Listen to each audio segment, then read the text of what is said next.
In this design criteria lesson, we're going to carry on with part 2 of our component selection.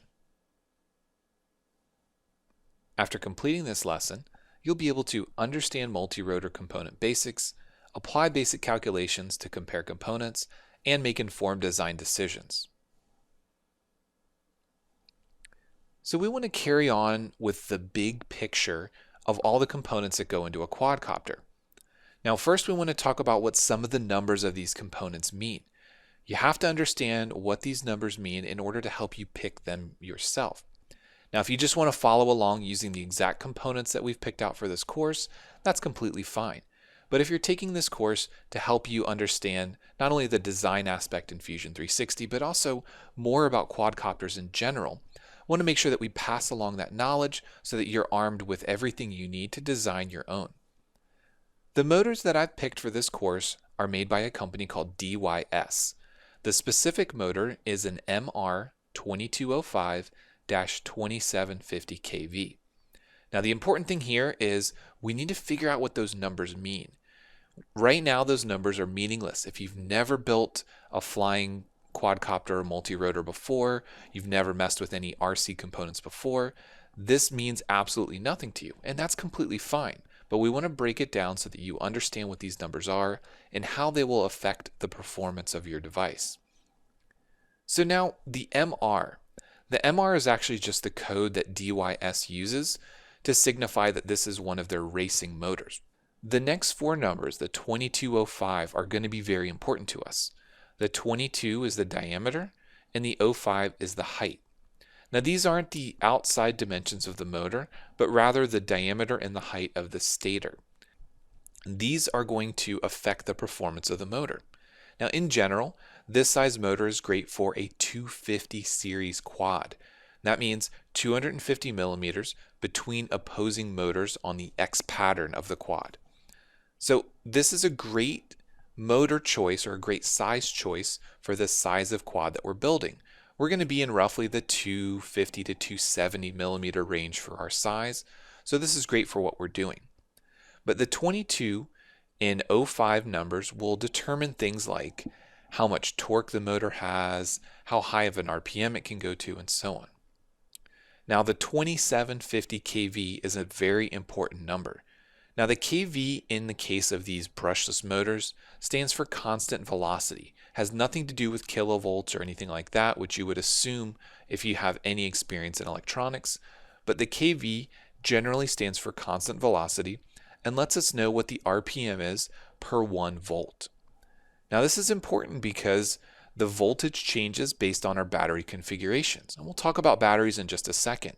But in general, we're going to have two main battery voltages that we're going to be dealing with, 11.1 and 14.8.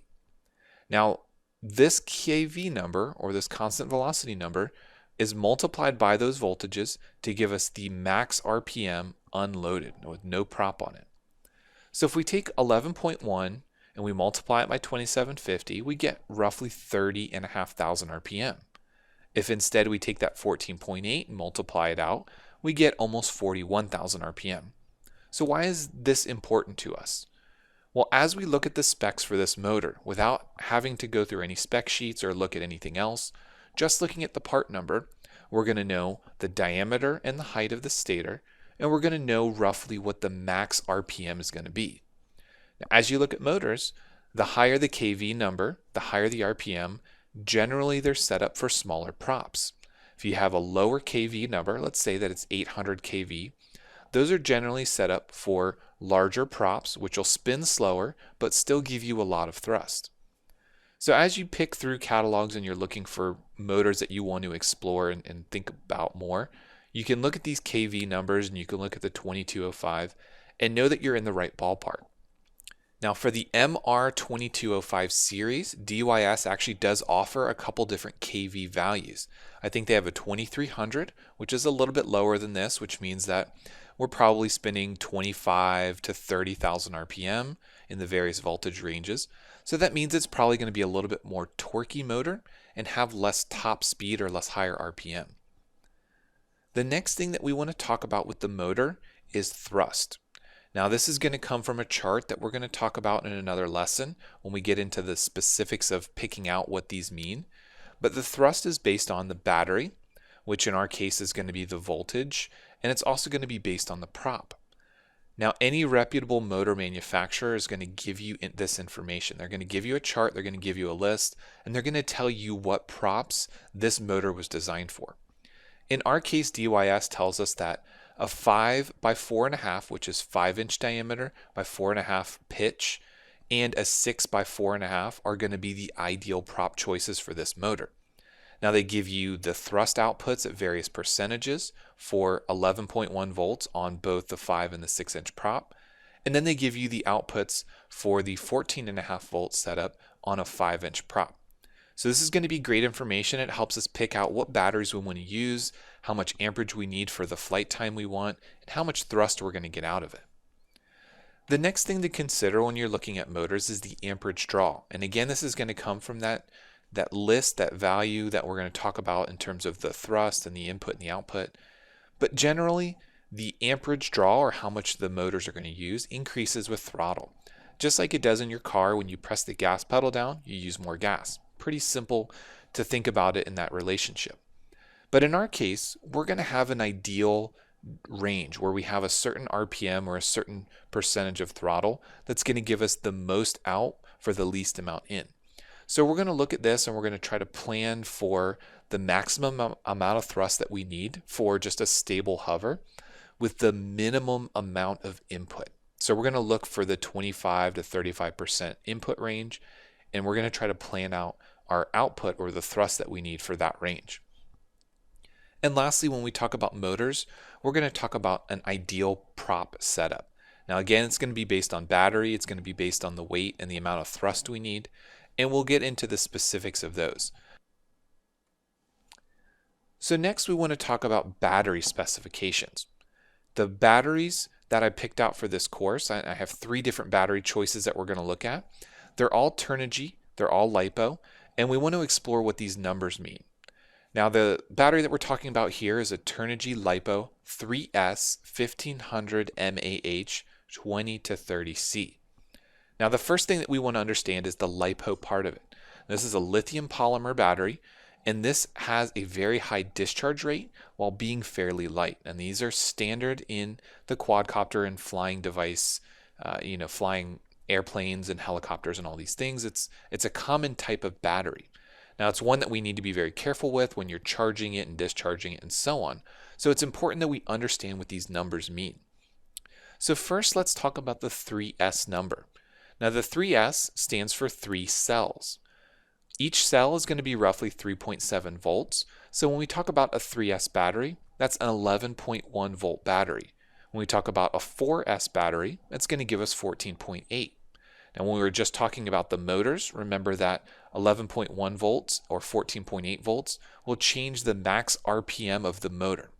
Now at 11.1, we were roughly 30,500 RPM, but we went up to about 41,000 RPM when we went to a 4S or a 14.8 volt setup.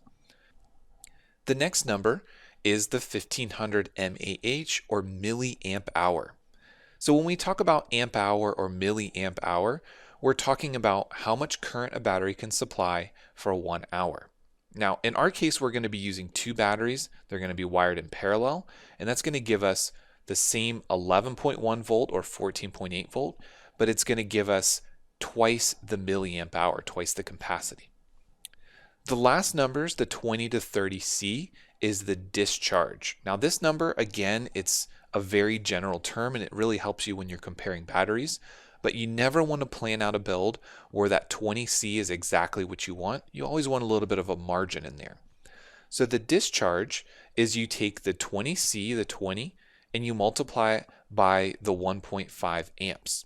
So what this tells us is that our 1500 milliamp or 1.5 amp battery can supply 30 amps continuously until you run down to the point where you want to stop. So this number is telling us that this battery can handle that amount of supply without overheating or without damaging itself. That's the low value. That's the 20C number. The 30C is essentially a burst. This is telling us that 30 times 1.5 amps will allow us to draw 45 amps for roughly 5 to 10 seconds.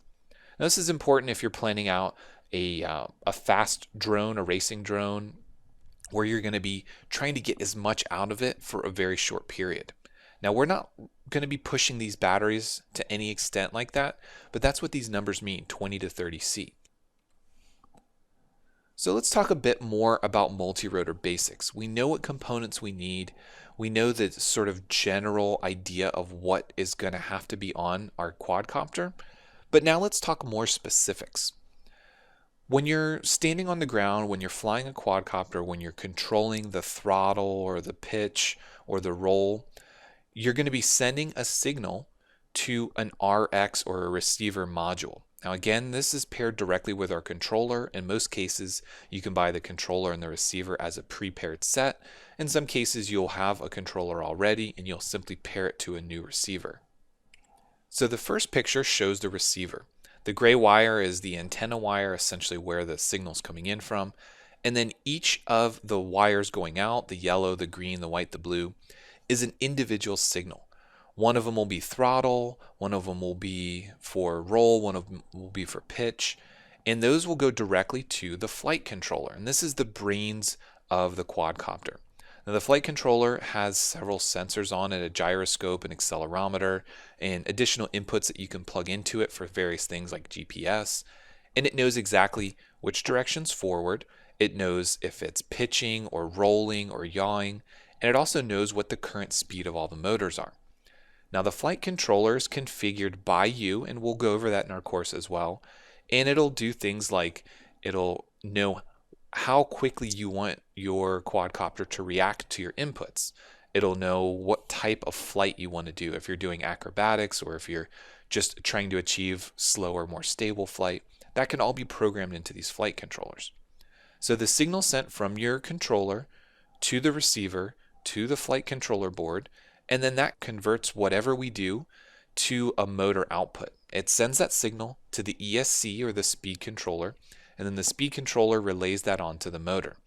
And those are the very basics of what we need to control the quadcopter. Now we can get into various add-ons, additional things that we can put on our design to increase its functionality, maybe make it easier to fly or safer to fly. And the first of those is a PDB or power distribution board. Now the one that we have on the screen here is fairly unique because it also includes some additional functionality by using an OSD or an on-screen display. But this will allow us to take in the battery. It'll take the battery voltage. It'll send directly out to the ESCs. It's powering the ESCs, and they're waiting for a signal from the flight controller to then relay that onto the motors. So it takes that voltage and sends it out, but it also converts the voltage down to 5 volts so that we can power our camera, we can control our servo, and we can have a 12 volt or direct battery voltage, send that out to the transmitter for the video signal. So the OSD is on-screen display, and this specific board allows us to take the video signal in, and then when it sends it down to us on our monitor at the ground, it'll display the battery voltage for us. Next, we have the camera, and this specific camera that we're going to be using comes with a tilt servo and a pan servo on it. Now, I'm modifying this one for our design to only have tilt, but this is a great option because it has a self-contained unit with the camera as well as the 2 servos, so it's very easy to incorporate into a generic build. Next, we have the transmitter that sends the video signal back down to us on the ground. Various different options when you're picking out these. You have different antenna options, you have different input voltage options, different signal options, various things that we can play with and configure between the camera and the transmitter module. And again, we'll get into all that when we pick out our components, but for right now, just understand what each of these is. Then we also have some additional things that we can add into our build to do various tasks. So servos or brushless gimbal motors, these are things that we can add on to do various tasks for us. For instance, a servo could be used to open or close a claw to allow us to pick things up or drop things off. Now in our case, we're planning for a fairly small quadcopter. We're not going to have a lot of lifting capacity, but these are things that we can use these types of devices for. We can also add additional sensors or cameras, things like GPS or ultrasonic sensors that will allow us to control the quadcopter. And if it senses things like walls or any obstructions, it can intervene and stop us from flying into them.